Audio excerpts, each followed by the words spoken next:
Hey guys, got another flashlight review for you today, and this is the very awesome 4/7s Quark X AA2. Now 4/7s did go through a little bit of rebranding, so the new name for this is going to be the Quark Pro QP2A-X, which is, I don't know, kind of a complex name, but oh well. And what I really love about this light is just how versatile it is. It's a double cell, double A light.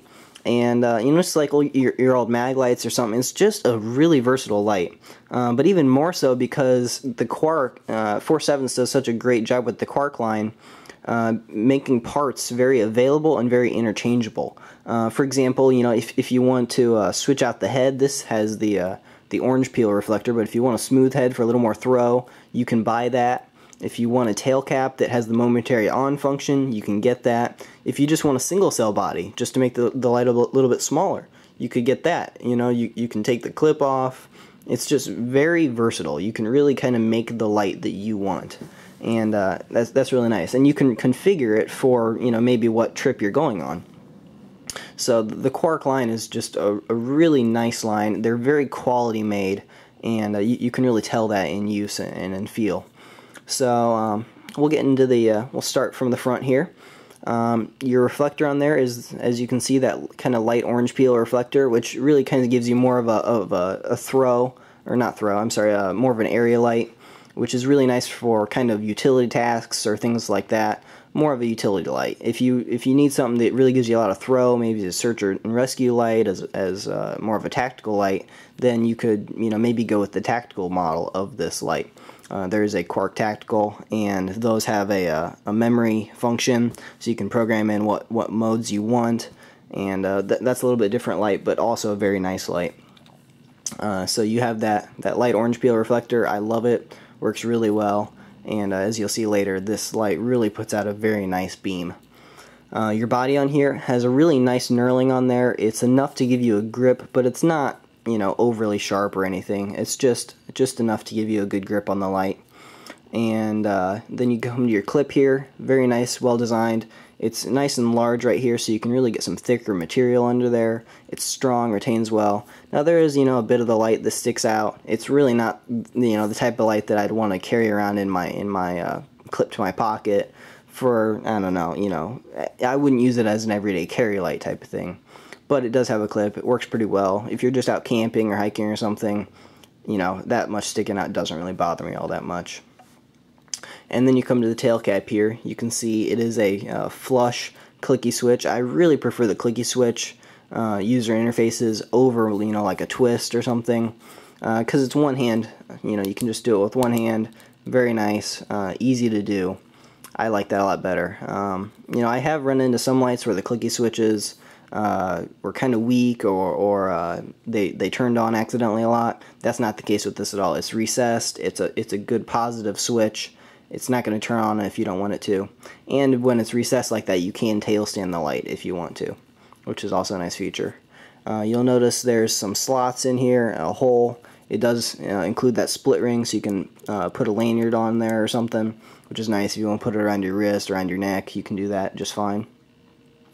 So really well designed, and like I mentioned, you can just get you can buy the momentary on tail cap if you like. I think that's around $9 to get that. So pretty affordable if you want to configure this as maybe like a handheld tactical light. Now this is not rated as a weapon light, so it doesn't have the necessary shock proofing in there to use this on a weapon. I have seen some people do that before. But I've contacted 4/7s, asked them about it, and asked them if you could use this on a firearm. They say no. It'll work initially, it'll work for a while, but eventually, basically, the batteries are just going to beat the heck out of your circuit board, and it's going to fail eventually. So just keep that in mind. If you want a weapon light, I recommend you check out their Maelstrom line. Those are awesome lights. I have one right now that's in testing, and it's a fantastic light so far. So let's get into the modes on this light. It is a pretty standard user interface on here. So you can either have the bezel all the way tightened, or you can just crack it a little bit, just loosen it a little bit. So we'll start loosened. Just let me get out the manual here so you can just see the run times. So you start off with this moonlight mode, 0.3 lumens for 15 days, and I love moonlight mode. It's awesome. I wish I had it on my everyday carry light, this Phoenix LD10. Unfortunately, this doesn't, because moonlight mode is great if you just want to read a book at night, if you just want to see a map, you know, just try to find something, but you don't want to blind yourself in the middle of the night. You know, moonlight mode just rocks. It's really nice. It's you know, just enough light that you can see, but not so much that it's, you know, really bright. So I like moonlight. Then you go to low.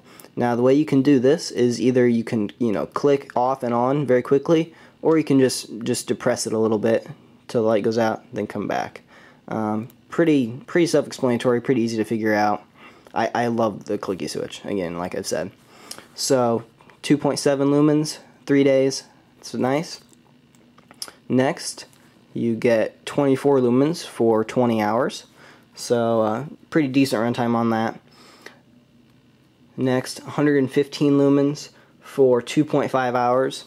And 115 lumens is actually a pretty good amount of light. You know, it doesn't seem like it, but it does a pretty good job, especially in the middle of the night. I don't really ever feel the need to go up to this max mode. Sometimes I do just because it's easier to get to. I don't have to go through all my modes to get to it. But 115 lumens does a pretty good job. And as you notice on that beam, it's very clean. You have a nice center hotspot here, and then a good amount of spill. It's very clean, no artifacts or anything in there. It's just a well-made light. Then next, you have your specialty modes. So this is going to be your SOS. You're going to get a 3-hour runtime out of that. And then you have your beacon. And I really like beacon mode as well. It's, you know, at the back of the modes. You're not going to accidentally get there if you don't want to. It's not going to get in the way or anything like that. But as you can tell, it just gives a few blinks at the beginning. Then every so often, it'll give a blink. And so that's just nice. You know, maybe if you had car trouble and you just wanted to mark your car so you could, you know, see it. Maybe if you were camping or hiking and you just wanted to, you know, put your light on your tent so that you could, you know, find where your tent was. It's just a nice way to mark something. So then you tighten your bezel all the way, and that is your maximum output. That is going to be your 280 lumens. Now, I don't know if the camera is really going to show it all that well. It kind of tapers down the light a bit. But 280 lumens is pretty bright, very bright. All the light I really ever need. So you know, I love that. It's a very, very bright light, and it's really hilarious when you're around people that maybe, you know, haven't been around nicer flashlights like this, and you whip out, you know, your little 2 AA light, and then you go and you turn on, and they're like, "Whoa, what is that?" I mean, this thing blows away like a, you know, a mag light or something. So it's awesome. And then you go, and that's your strobe mode. So those are your modes on there. Pretty nice. Very, very easy to figure out, easy to remember. It's basically exactly the same as my Phoenix LD10. The user interface on these is very similar, so I like it a lot. So, you know, overall, I mean, the Quark is just an awesome light. I can't recommend it enough. I really like it, and I've had great experience with it. And also, one of the, you know, huge selling points on this is the value. You just get a lot of light for your money, and they also give you some really good accessories in the box with it. I think you'll be very jealous when you hear what I paid for it. When they were rebranding, they were clearancing out some of these older lights that had the old branding on them. And so I got mine from goinggear.com for just under 47 bucks. I did use the cutlery lever discount, but that's awesome. I mean, that's just a great deal. I checked today, and it looks like the best deal you're going to find is probably just going to be on Amazon.com. It looks like these were going for around 55 bucks with free shipping, which is a great deal. Yeah, I wouldn't hesitate to get that at all if you're in the market for the light. 55 bucks is well worth the money. So I'll show you some of the stuff that comes in the box. This is the first thing. This is just kind of a rubberized grip that can go on here if you want to, and I think this is really just meant for more like runners maybe, but you can just slip this on over it, That split ring's getting in the way a little bit. So you just slip that on, and then you can just, you know, wear the light like that if you want to do that. So nice that they include it. They also have, it also comes with just a little thing of extra O-rings, you know, if you need to replace any of the O-rings on here. Comes with this lanyard, and I'm telling you, this lanyard is nice. Like, I would probably just buy this lanyard if it was just in a store by itself. It's really nice, clips onto that split ring pretty easily, and you just have these little push button sliders. You just push the button down and it'll slide up on the cord, and it's really nice because you have one of these on both ends, so you can really adjust this very easily if you're just wearing it around your neck, so you know it hangs at the right height. So really nice lanyard. I actually use that a lot. I like that a lot too. And then it also comes with a little carrying sheath. I don't really ever use this, but you could if you wanted to. So it just goes in there like that. It's decent quality. I don't know. Maybe if I was going to carry it all the time, I might replace it. I don't know. I mean, the Velcro's a little weak on there, to be honest, but it has the belt loop, the D-ring, and really the retention, even without that Velcro on there, is really decent. So I'm not really worried I'd lose it. I just don't really feel the need to carry my flashlight on my belt all that much. I'll easily just throw it around my neck or clip it to my pocket. So I really like the light. Now there is, you know, before, I'm referring to the old name, there was the Quark AA2 without the X. The difference between that was that it used, well, I'll just show you on the new lights. So this is the current version. Then this is the other one I was referring to. So this one's using the CREE XM-L LED. The other one was using the CREE XPG LED. The difference was just the LED. You'll get on the other version, you'll get a little bit less light out of this, but you'll get some better run times. So if you want a little bit better run times, I'd maybe go with the other model. I think they're both good. I don't think there's that big of a difference between the X model and the standard model. I've been happy with the X, but I think I'd be happy with the other one too.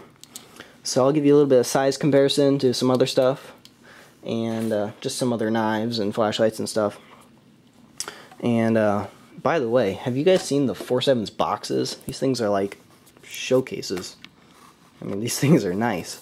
It's like got a magnetic latch and everything. I don't know if I need all that, but they're nice. So here we go. So there's a LD10. This is the FOURSEVENS Maelstrom. This is the MMX, also known as the X7.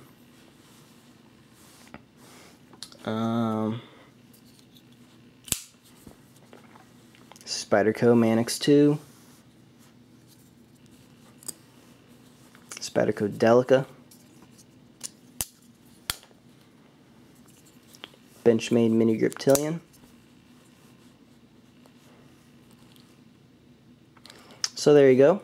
I really like the light. If you have any questions about it, if anything's been unclear or whatever, you know, there's a lot of confusing names and stuff, especially with these FOURSEVENS lights. So if you have any questions at all, feel free to ask those in the comments. I'd be really happy to help you guys out. So thanks for watching, everybody. Feel free to rate, comment, and subscribe if you like. And everyone have a nice day.